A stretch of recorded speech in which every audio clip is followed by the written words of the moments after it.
Hello दोस्तों, स्वागत है आप सबका हमारे इस यूट्यूब चैनल पे। और आज हम बात करने वाले हैं बीएसटी यानी कि बिहार बोर्ड बीएसटी क्लास 12 का जितना भी आपका बीएसटी बुक में एमसीक्यू क्वेश्चन ऑब्जेक्टिव, उस सारे क्वेश्चंस को हम आज से स्टार्ट कर रहे हैं आपको करवाना। तो ये सारे क्वेश्चंस जो है बहुत ज़्यादा इम्पोर्टेंट है और मैं इसको सारे एमसीक्यू क्वेश्चंस को समझा के आपको बताऊंगा। और ये सारे एमसीक्यू जो मैंने अभी आपको बताया कि बहुत ज़्यादा इम्पोर्टेंट है। ऐसे ही मैं आगे आने वाले वीडियो में सारे चैप्टर्स के जो एमसीक्यूज़ हैं वो कराने वाला हूँ। तो ये 5-6 मतलब वीडियो में पूरा एमसीक्यू जो है इस पूरे बुक का वो आ जाएगा। तो आप पूरा ध्यान से देखिएगा इस वीडियो को, ताकि जो है आपको एक मैं जो समझाऊँगा तो उससे आपको तुरंत याद हो जाएगा। तो चलिए बिना टाइम वेस्ट किए हम वीडियो को स्टार्ट करते हैं एमसीक्यू सीरीज़ को।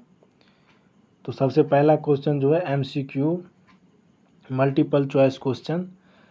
तो सबसे पहला क्वेश्चन प्रबंध है, मैनेजमेंट इज। ऑप्शन है कला, विज्ञान, कला और विज्ञान दोनों और इनमें से कोई नहीं। इसका करेक्ट आंसर जो है वो ऑप्शन नंबर सी हो जाएगा, कला और विज्ञान दोनों। क्वेश्चन नंबर सेकेंड, प्रबंध का सामाजिक उत्तरदायित्व है। The social responsibility of management is. तो प्रबंध का सामाजिक उत्तरदायित्व क्या होता है? केवल कर्मचारी के प्रति, केवल उपभोक्ता के प्रति, सरकार के प्रति या सभी के प्रति? तो ऑप्शन ए जो है वो इसका करेक्ट आंसर हो जाएगा, सभी के प्रति। क्वेश्चन नंबर 3, प्रबंध कला है, management is an art of. प्रबंध कला है कैसी? स्वयं काम करने एवं दूसरों से काम लेने दोनों की कला है। प्रबंध एक पेशा है। प्रबंध एक पेशा है, यह कथन किसका है? Management is a profession, this statement is of. तो ये कथन है अमेरिकन प्रबंध एसोसिएशन का। तो 4 का ऑप्शन बी जो है वो करेक्ट आंसर हो जाएगा, अमेरिकन प्रबंध एसोसिएशन।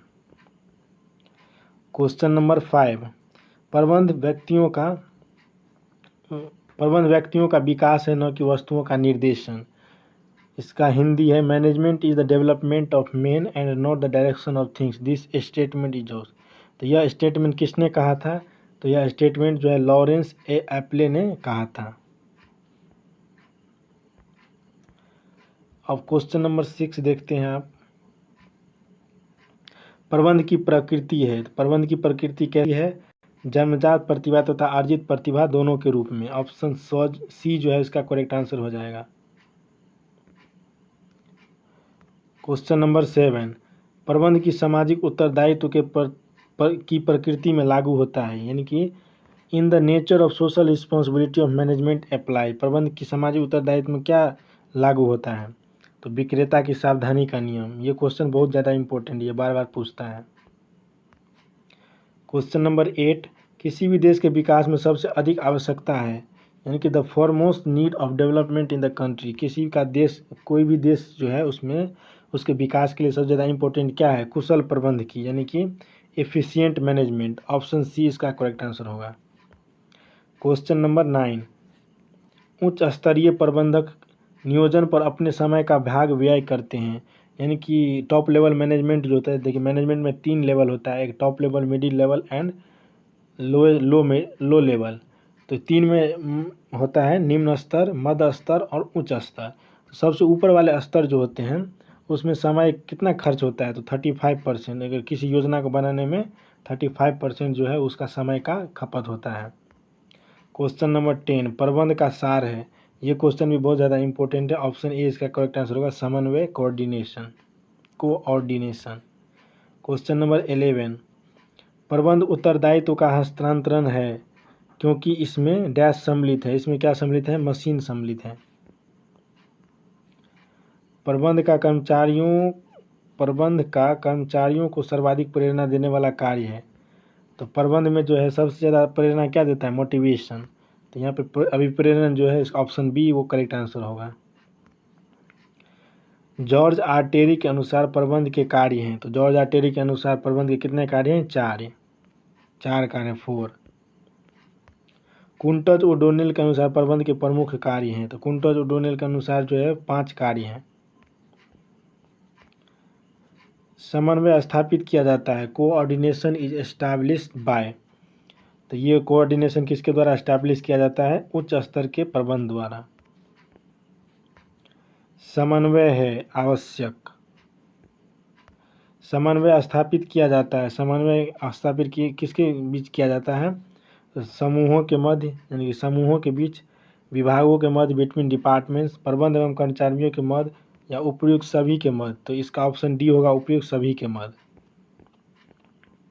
अब ये लास्ट क्वेश्चन इस चैप्टर का, यानी कि फर्स्ट चैप्टर का। प्रबंध के कितने स्तर हैं? तो प्रबंध के जो है 3 स्तर, जैसे अभी मैंने आपको बताया, एक टॉप लेवल मैनेजमेंट होता है, मिडिल लेवल मैनेजमेंट होता है, एक लो लेवल मैनेजमेंट होता है। तो इसमें इस फर्स्ट चैप्टर में कुछ और क्वेश्चंस हो गए जो एनसीईआरटी जोन है, ये क्वेश्चंस भी बहुत ही ज़्यादा इंपॉर्टेंट हैं।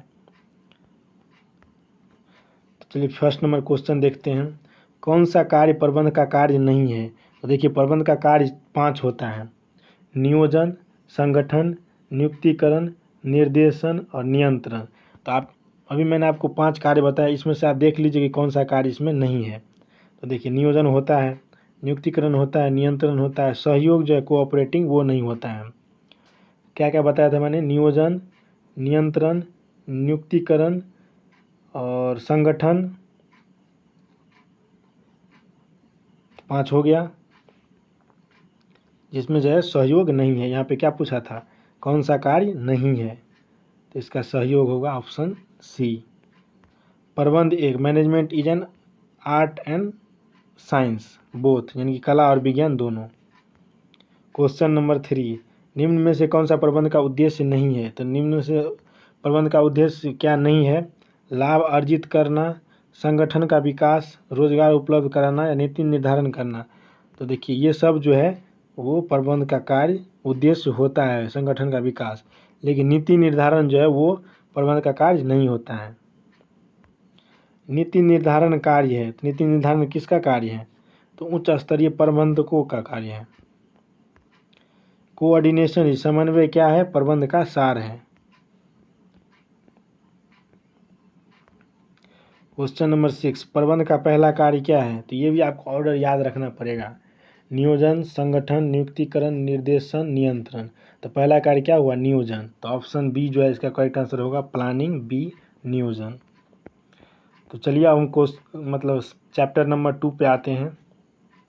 बीएसटी का चैप्टर नंबर 2, प्रबंध के सिद्धांत जिसका टॉपिक है, उसके सारे क्वेश्चंस देखते हैं अब, ऑब्जेक्टिव जितने भी क्वेश्चंस हैं। तो फर्स्ट क्वेश्चन है, वैज्ञानिक प्रबंध के पिता हैं, who is the father of the scientific management. तो वैज्ञानिक प्रबंध के फादर कौन है? तो टेलर हैं। ऑप्शन बी जो है इसका करेक्ट आंसर होगा, टेलर।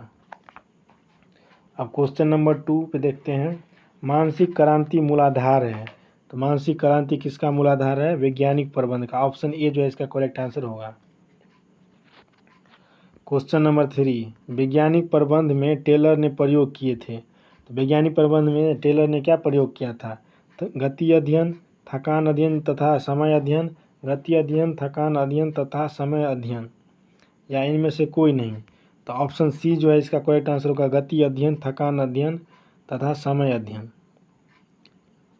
देखिए वैज्ञानिक प्रबंध में विश्लेषण है, तो वैज्ञानिक प्रबंध में विश्लेषण कितना है? 75%। परंपरागत प्रबंध में श्रमिकों को मजदूरी दी जाती है। देखिए पहले जो काम कराया जाता था उसमें मजदूरी कितना कम मिलता था, और वैज्ञानिक प्रबंध जो होता है, तो वैज्ञानिक प्रबंध में ऐसे कार्य को किया जाता है जिससे कम खर्चे में ज़्यादा से ज़्यादा कार्य हो, ज़्यादा से ज़्यादा प्रोडक्शन हो, तो उसको ही हम बोलते हैं वैज्ञानिक प्रबंध। पूरा तकनीक लगा दिया जाता है, बड़े बड़े विद्वानों के द्वारा, जो साइंटिस्ट वगैरह होते हैं, जो ज़्यादा जानकार होते हैं उस सब चीज़ों के बारे में, तो उससे विश्लेषण लिया जाता है कि इस कार्य को कैसे किया जाए, नहीं किया जाए। तो इस तरह से जो होता है वो जल्दी काम होता है और बहुत ही अच्छे तरीके से होता है वैज्ञानिक प्रबंध में। उसमें विश्लेषण कैसा होता है? 75%। और ट्रेडिशनल जो होता है वो पुराने ज़माना जैसे हुआ मैनेजमेंट, तो उसमें क्या मिलता था? मजदूरी, तो इसमें कम मिलता था। वैज्ञानिक प्रबंध में उत्पादन होता है, तो देखिए वैज्ञानिक प्रबंध जो है तो उसमें उत्पादन तो ऑब्वियसली जो बात है ज़्यादा होगा। तो इसका ऑप्शन ए जो है वो करेक्ट आंसर होगा, मैक्सिमम, क्योंकि यह वैज्ञानिक प्रबंध जो होता है वो बहुत सारे विशेषज्ञों के द्वारा प्लान किया जाता है।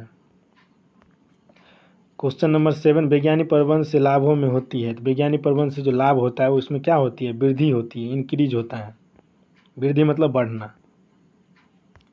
क्वेश्चन नंबर 8, वैज्ञानिक प्रबंध से श्रमिकों को वैज्ञानिक प्रबंध में श्रमिकों को क्या होता है? तो श्रमिकों को लाभ होता है। वैज्ञानिक प्रबंध से श्रमिकों के कार्य के घंटों में क्या होता है? देखिए, वैज्ञानिक प्रबंध जो होगा तो वो जल्दी जल्दी काम होता है, तो उसके घंटे यानी कि टाइम जो लगता था उसको करने में वो अब जल्दी हो जाएगा, तो इसके घंटों में क्या होगा? कमी होगा, डिक्रीज। वैज्ञानिक प्रबंध से उपभोक्ताओं का क्या होता है? लाभ होता है। वैज्ञानिक प्रबंध के जन्मदाता कौन थे? वैज्ञानिक प्रबंध के जन्मदाता कौन थे? F.W. टेलर। वैज्ञानिक प्रबंध कब प्रारंभ हुआ? तो वैज्ञानिक प्रबंध जो है 1913 में प्रारंभ हुआ था।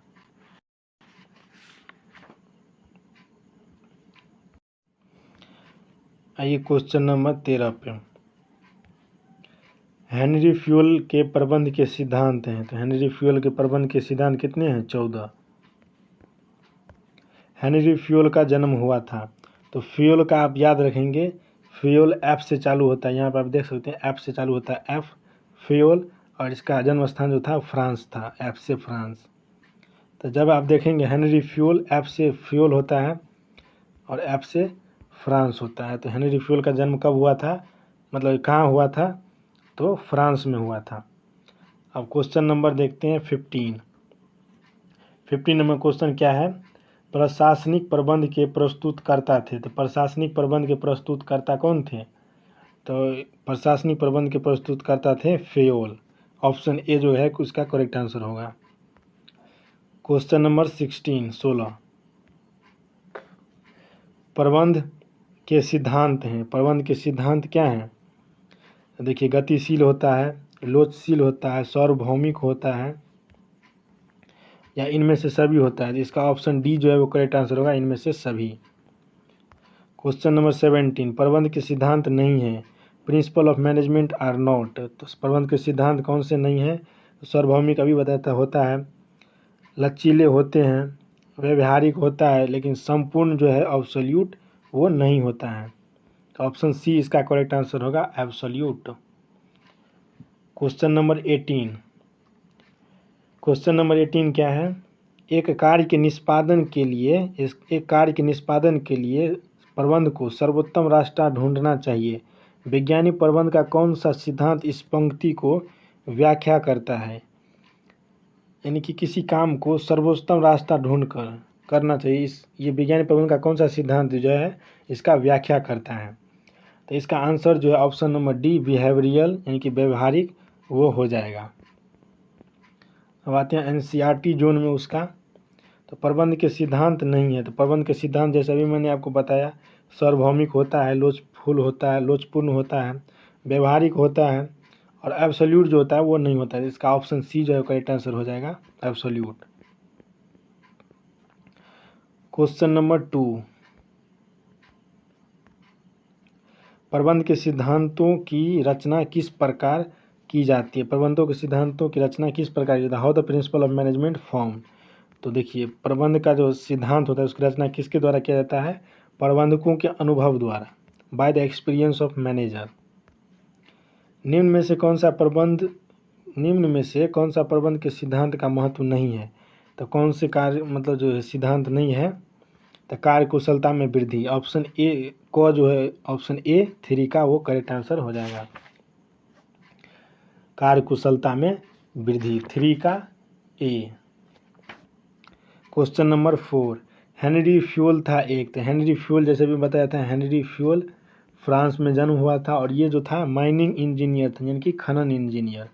तो ऑप्शन बी जो है ख, वो करेक्ट आंसर होगा, खनन इंजीनियर। निम्न में से कौन सा कथन कार्य विभाजन के सिद्धांत का सर्वश्रेष्ठ वर्णन करता है? Which of the following statement best describe the principle of division of work. तो कौन सा जो सिद्धांत है वो कार्य विभाजन को सबसे बढ़िया से वर्णन करता है?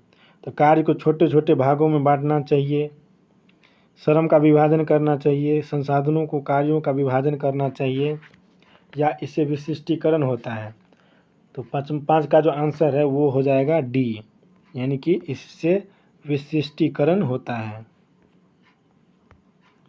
क्वेश्चन नंबर 6, वह संबंधित श्रमिकों को परिचालन के लिए मशीन, माल, उपकरण आदि को तैयार रखता है। यह कथन किसके द्वारा कथन द्वारा क्रियात्मक फॉर्मनशिप के अंतर्गत किसके कार्य का वर्णन किया जाता है? तो क्रियात्मक फॉर्मनशिप जो होता है जिसमें सबका कार्य जो होता है बांटा हुआ होता है। तो यह जो माल, मशीन, माल आदि उपकरण को तैयार रखता है, तो यह किसका काम है?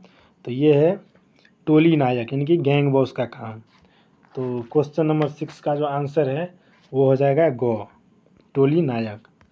क्वेश्चन नंबर 7, निम्न में से कौन सा टेलर का प्रबंध का सिद्धांत नहीं है? तो टेलर का प्रबंध का सिद्धांत क्या नहीं है? विज्ञान न कि व्यवहारधीन, विज्ञान न कि व्यवहारधीन, कार्यात्मक फॉर्मनशिप, अधिकतम न कि सीमित उत्पादन, सहयोग न कि विरोध। तो इसका ऑप्शन बी जो है वो करेक्ट आंसर होगा, क्रियात्मक फॉर्मनशिप। ये जो है टेलर का प्रबंध का सिद्धांत नहीं है। क्वेश्चन नंबर 8, किसी कार्य को करने के लिए प्रबंध को एक सर्वश्रेष्ठ मार्ग ढूंढना चाहिए। वैज्ञानिक प्रबंध की कौन सी तकनीकों को इस वाक्य में परिभाषित किया गया है?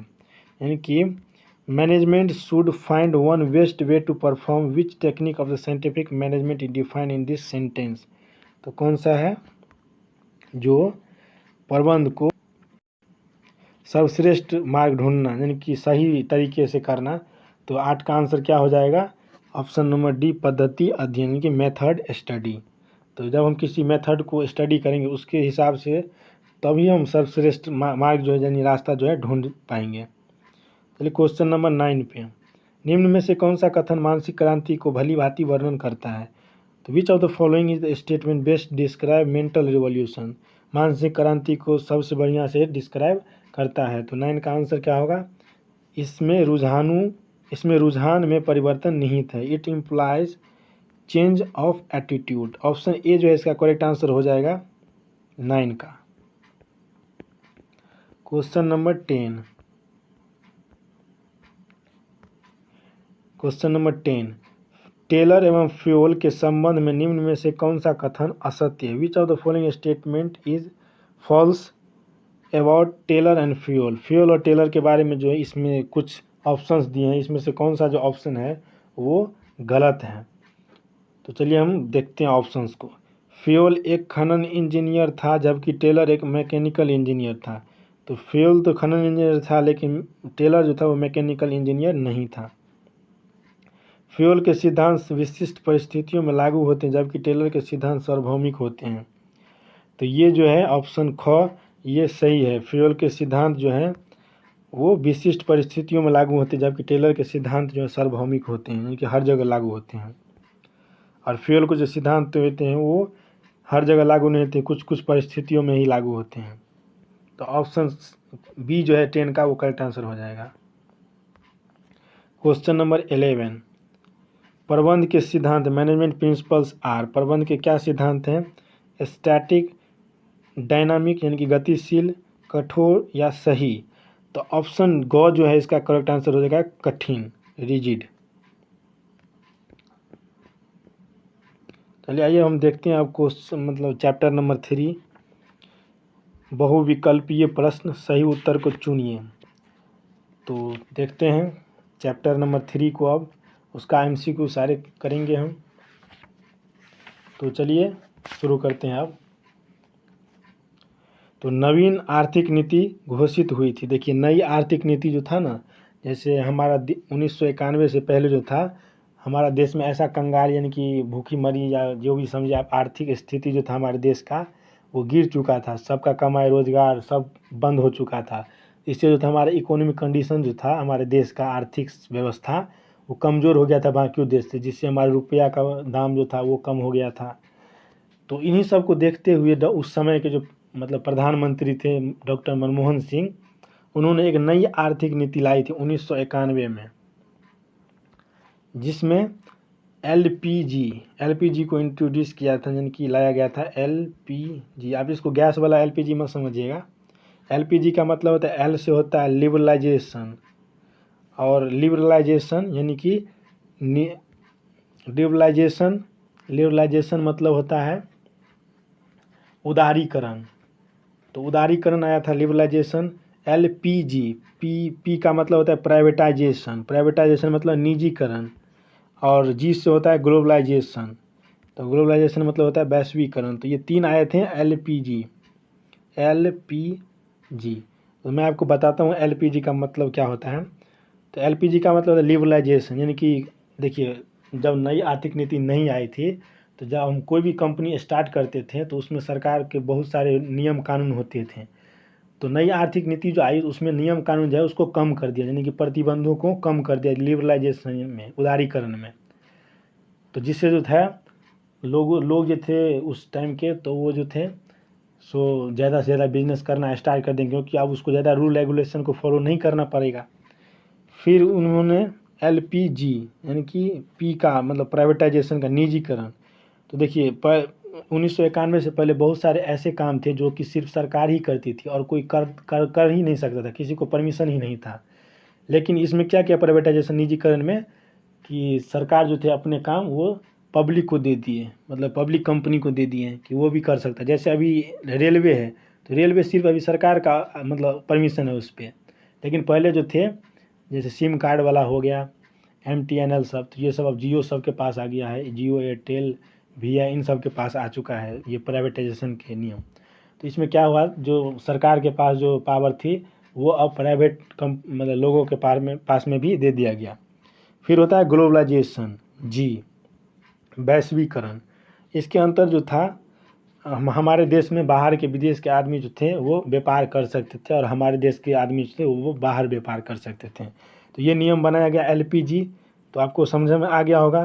तो यहाँ पे क्या हुआ, नवीन आर्थिक नीति यानी कि न्यू इकोनॉमिक पॉलिसी जो था कब डिक्लेयर हुआ था, तो वो डिक्लेयर हुआ था जुलाई 1991 में। ऑप्शन बी इसका करेक्ट आंसर होगा। व्यवसाय के आर्थिक वातावरण को प्रभावित करते हैं। व्यवसाय के आर्थिक वातावरण को कौन प्रभावित करता है, business economic environment influence by. तो कौन मतलब व्यवसायिक आर्थिक वातावरण को कौन प्रभावित करते हैं, तो ऑप्शन देखिए देख लेते हैं। आर्थिक नीति इकोनॉमिक पॉलिसी, आर्थिक प्रणाली इकोनॉमिक सिस्टम, आर्थिक विकास इकोनॉमिक डेवलपमेंट, ये सब जो हैं वो हमारे व्यवसायिक आर्थिक वातावरण को प्रभावित करते हैं। तो ऑप्शन डी जो इसका इनमें से सभी वो करेक्ट आंसर हो जाएगा। क्वेश्चन नंबर 3, नई आर्थिक नीति के प्रमुख अंग हैं। Main component of economic policy are. नई आर्थिक नीति के क्या क्या कंपोनेंट, अभी मैंने आपको बताया था कि LPG liberalisation, privatisation and globalisation, यानी कि उदारीकरण, निजीकरण और वैश्वीकरण। तो ये ऑप्शन डी जो है ये सभी वो करेक्ट आंसर हो जाएगा। ये भारत में उदारीकरण की नीति रही है, तो भारत में उदारीकरण की नीति कैसी रही है, तो ऑप्शन 4 मतलब क्वेश्चन नंबर 4 का ऑप्शन जो होगा वो ए हो जाएगा, सक्सेसफुल यानी कि सफल, अच्छे से चल चुका था उदारीकरण। क्वेश्चन नंबर 5, निम्नलिखित में से कौन सा व्यावसायिक वातावरण का लक्षण नहीं है। तो व्यावसायिक वातावरण का लक्षण इनमें से कौन सा नहीं है, तो क्वेश्चन नंबर 5 का जो आंसर हो जाएगा वो ऑप्शन बी हो जाएगा, कर्मचारी। क्वेश्चन नंबर 6, सामाजिक वातावरण का निम्नलिखित में से कौन सा उदाहरण है। तो सामाजिक वातावरण यानी कि जो समाज में कैसे लोग रहते हैं वही वातावरण जो समाज आसपास जो रहता है। तो क्वेश्चन नंबर 6 का जो आंसर हो जाएगा वो ऑप्शन नंबर डी हो जाएगा, परिवार की संरचना। तो परिवार की संरचना किस चीज़ में आती है, सोशल इन्वायरमेंट में, सामाजिक वातावरण में। क्वेश्चन नंबर 8 यानी 7, सरकार नियंत्रण और प्रतिबंधों में कमी करती है। तो अभी मैंने आपको बताया था लिबरलाइजेशन जो होता है उसके अंदर सरकार जो है प्रतिबंधों या नियमों में कमी करती है, यानी कि नियमों को हटाता जिससे कि लोग है ज़्यादा से ज़्यादा व्यापार शुरू कर सकें। तो ये हुआ ऑप्शन ए। अब आते हैं NCERT जोन, उसी बुक में जो दिया होता है क्वेश्चन अलग से, ये क्वेश्चन भी इम्पोर्टेंट होता है। चलिए हम देखते हैं अब इस क्वेश्चन को। क्वेश्चन 1, निम्न में से कौन सी व्यावसायिक पर्यावरण की विशेषता नहीं है। तो कौन सी जो है निम्न में से व्यावसायिक की मतलब व्यावसायिक पर्यावरण की विशेषता नहीं है। तो अभी मैंने आपको बताया था कि इसका कर्मचारी जो होता है वो व्यावसायिक पर्यावरण का विशेषता नहीं होता है। क्वेश्चन नंबर 2, निम्न में से कौन सा व्यावसायिक पर्यावरण का सर्वश्रेष्ठ घोतक है। Which of the following best indicates the importance of business environment.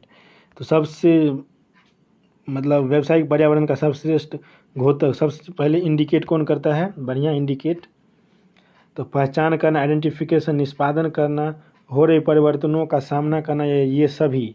तो ऑप्शन डी जो है इसका करेक्ट आंसर हो जाएगा, ये सभी। निम्न में से कौन सा सामाजिक पर्यावरण का उदाहरण नहीं है? Which of the following is an example of social environment. तो कौन सा है? अर्थव्यवस्था में धन की आपूर्ति, उपभोक्ता संरक्षण अधिनियम। सोशल के बारे में बात करना है, यानी कि समाज के बारे में। इसका ऑप्शन बी जो है वो करेक्ट आंसर है, उपभोक्ता संरक्षण अधिनियम।